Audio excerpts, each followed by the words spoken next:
ಕಾಣಿಸುತ್ತೆ ಅದು. ಅಂಡ್ ನಾವಿಬ್ರು ಆಕ್ಟ್ ಮಾಡ್ತಿದೀವಿ ಅಂತ ಅನ್ಸಲ್ಲ. We were literally living the character, ನಾನು ಮತ್ತೆ ವಿಜಯ್ ಸರ್.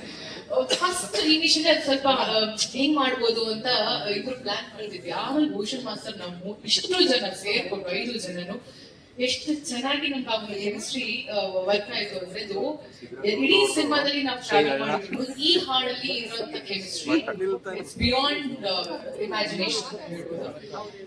ತುಂಬಾ ಖುಷಿ ಆಯ್ತು. ಎಷ್ಟು ಇಷ್ಟ ಆಯ್ತು ನಿಮ್ಗೆ ಹಾಡು?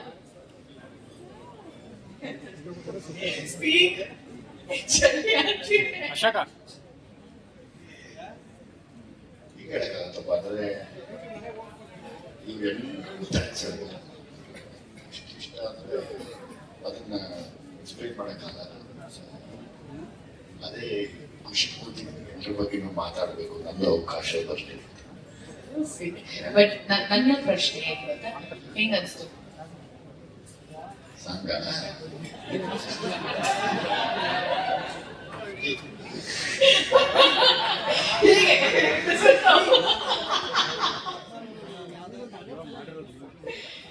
ಹೀಗೆ ಥ್ರೂಔಟ್ ದ ಫಿಲ್ಮ್ ನಾವು ಕೆಲಸ ಮಾಡಿರೋದು.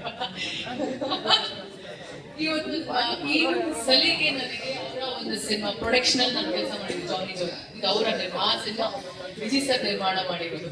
ಸೊ ಆ ಸಿನಿಮಾದಲ್ಲಿ ಕೆಲಸ ಮಾಡಿದಾಗ ಇರುವಂತ ಒಂದು ಬಾಂಡಿಂಗ್, ಆ ಒಂದು ಫ್ರೆಂಡ್ಶಿಪ್ ಈ ಸಿನಿಮಾದಲ್ಲಿ ಹಾಗೆ ಕಂಟಿನ್ಯೂ ಆಯ್ತು. ಇನ್ಫ್ಯಾಕ್ಟ್ ಅವರು ತುಂಬಾ ಟೆನ್ಷನ್ ಆಗ್ಬಿಟ್ಟಿರೋರು, ಹೆಂಗ್ ಮಾಡ್ತಾರೆ ರಚಿತಾ ಈ ಪಾತ್ರನ, ಹೆಂಗ್ ಮಾಡ್ತಾರೆ ಅಂತ ಸಿನಿಮಾ ಸ್ಟಾರ್ಟಿಂಗ್ ಶೂಟಿಂಗ್ ಟೈಮಲ್ಲಿ. ಈಗ ಸಹ ಹೆಂಗ್ ಮಾಡ್ಬೋದು, ಹೆಂಗ್ ಮಾಡ್ತಾರೆ ಹೆಂಗ್ ಮಾಡೋಣ ಅಂತ ಪ್ರಶ್ನೆ ಇಲ್ಲ. Question mark. ಫೈನಲಿ 5 ಜನ ಸೇರಿ ಅದು ಮ್ಯಾಜಿಕ್ ಆಯ್ತೋ ಏನಾಯ್ತೋ ಗೊತ್ತಿಲ್ಲ. ಅದ್ರ ಜೊತೆಗೆ ಮ್ಯಾಜಿಕ್ 5 ಜನ ಜೊತೆ ಇವ್ರು 3 ಜನ ಕೊಟ್ಟಂತ ಒಂದು ಬ್ಯೂಟಿಫುಲ್ ಸಾಂಗ್, ನಾವು 5 ಜನ ಸೇರಿ ಅದನ್ನ ತುಂಬಾ ಚೆನ್ನಾಗಿ ನಮ್ಮ ಕೈಲಾದಷ್ಟು ಅದನ್ನ ನಾವು ಪ್ರೆಸೆಂಟ್ ಮಾಡಿದ್ವಿ. ಐ ಹೋಪ್ ಈ ಸರಿ ಹಾಡು ರಿಲೀಸ್ ಆಗಿದೆ, ಪ್ರತಿಯೊಬ್ಬರಿಗೂ ಇಷ್ಟ ಆಗುತ್ತೆ ಅಂತ ಅನ್ಕೊಂಡಿದ್ದೀನಿ. Thank you so much. ನಂಗೆ ತುಂಬಾ ಇಷ್ಟ ಆಯ್ತು, ತುಂಬಾ ಮುದ್ದಾಗಿದೆ. ಈ ಹಾಡು ಎಲ್ಲ ಕಪಲ್ಸ್ಗೆ ಡೆಡಿಕೇಟ್ ಮಾಡೋದಕ್ಕೆ ಇಷ್ಟಪಡ್ತೀನಿ. And thank you so much. Cinema release ಆಗೋ ಟೈಮಲ್ಲಿ ಪ್ರೀ ರಿಲೀಸ್ ಕಾರ್ಯಕ್ರಮದಲ್ಲಿ ಮತ್ತಷ್ಟು ಮಾತಾಡೋಣ. Thank you so much.